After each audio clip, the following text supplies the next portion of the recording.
Picture this. It's Monday morning, and you wake up to a bank transfer confirmation on your phone.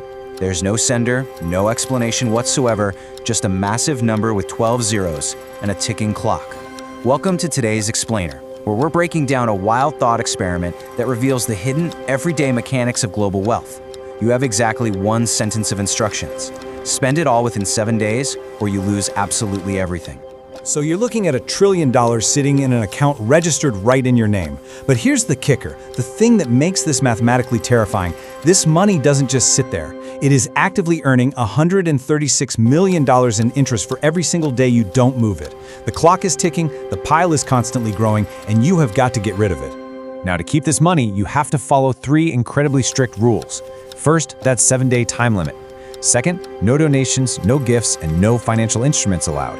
And third, every single dollar must leave in exchange for legal ownership of actual goods, assets, or services. And you're about to see just how incredibly impossible it is to spend $1 trillion under these constraints. Section 1. Days 1 and 2. The luxury trap. Okay, so the 7-day countdown begins, and you kick things off with a massive real estate and luxury vehicle binge. Because let's be real, your very first instinct is to buy every single luxury item on Earth. You're calling agents for $300 million ranches in Aspen, waterfront compounds in Palm Beach, massive French Riviera villas, and guess what? Everyone answers on the first ring. By noon, you've signed on 80 properties across 12 countries. But almost immediately, you hit this psychological wall. The desensitization kicks in after just 6 hours. You literally stop noticing the zeros. The sheer volume of what you're buying is just staggering. You clear out Christie's private watch vaults entirely. You buy every Bugatti La Voiture Noire in existence, an $18 million transaction that takes you exactly 11 minutes. You start buying up entire annual production runs of Koenigsegg's. You secure all the top-tier private jets globally, and you snap up 43 super yachts. Then suddenly, your assistant lets you know that you now need roughly 4,000 crew members to staff everything. You have accidentally become one of the biggest maritime employers on the planet. But get this, because this is the ultimate illusion of consumer wealth.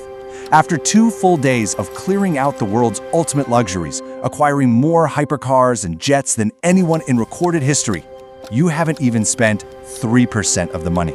You spent $25 billion, sure, but you have $975 billion remaining. And yep, that interest is still piling up in the background. Section 2. Days 3 and 4. Hitting the logistics wall. You quickly realize consumer goods aren't going to make a dent, so you completely pivot. Instead of buying things people want, you start buying things the world actually runs on. You acquire institutional-grade farmland across the American Midwest. We're talking an area the size of a small European nation here. You grab water rights across California, Arizona, and Colorado. You clear out private art viewings, buying 26 major works strictly because they have the fastest transfer times. You even buy all 800 private islands currently listed globally, including a bare $40 million rock off the coast of Norway, just to move capital. You now require 6,000 staff members that you definitely don't have. Then, you tell your commodities desk to buy $50 billion in physical gold bars. That's roughly 15% of the annual global production. But here is the problem. Just by placing the order, your sheer volume spikes the price. The price moves 8% while your orders execute. Without even meaning to, you just made every single person on Earth who already owns gold significantly wealthier, simply because you decided to buy.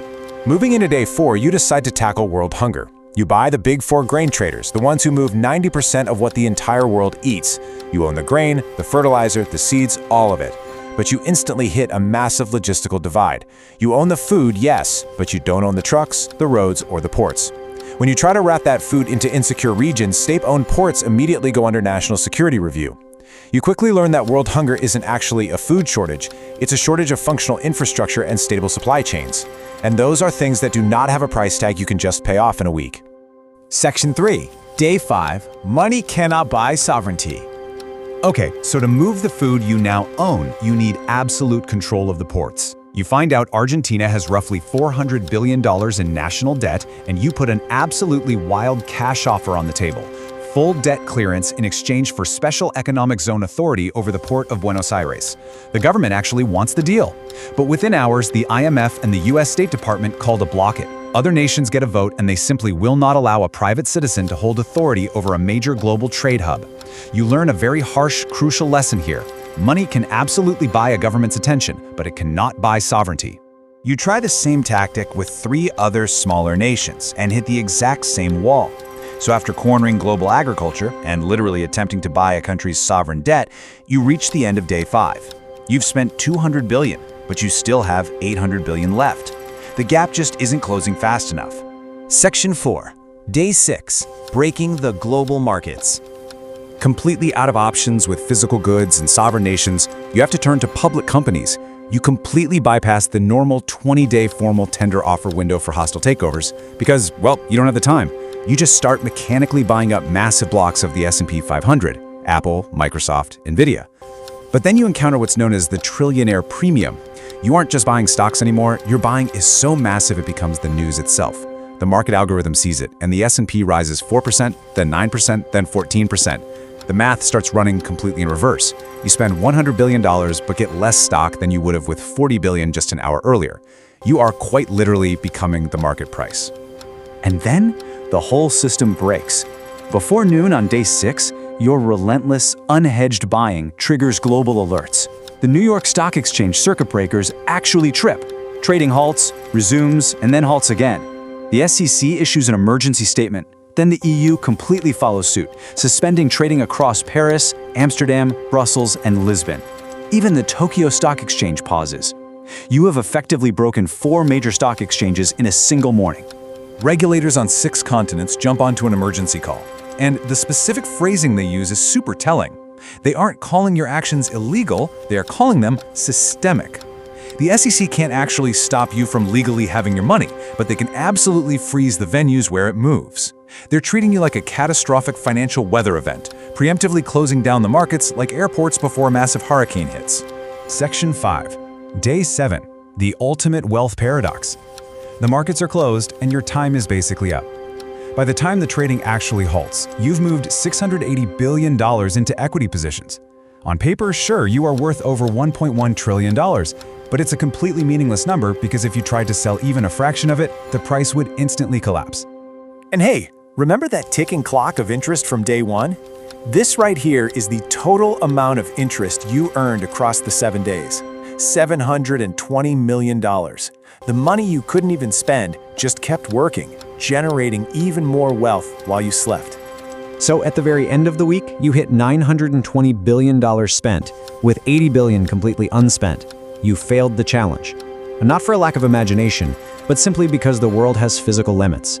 Physical goods with immediate title transfers cap out around $110 billion. Everything else either takes diplomatic time that you just didn't have, or it moves in price so violently that the purchase completely undercuts itself. You simply ran out of open exchanges before you ran out of money. Which brings us to a massive, lingering question. If the global supply of things to buy runs out long before $1 trillion does, what is that extreme level of wealth actually worth? It leaves us with this truly fascinating realization about our world. The richest people alive don't spend all their money, not just because they want to hoard it, but because the world quite literally runs out of things to sell them. Thanks so much for joining me on this explainer, and I really hope this completely changed how you visualize extreme wealth.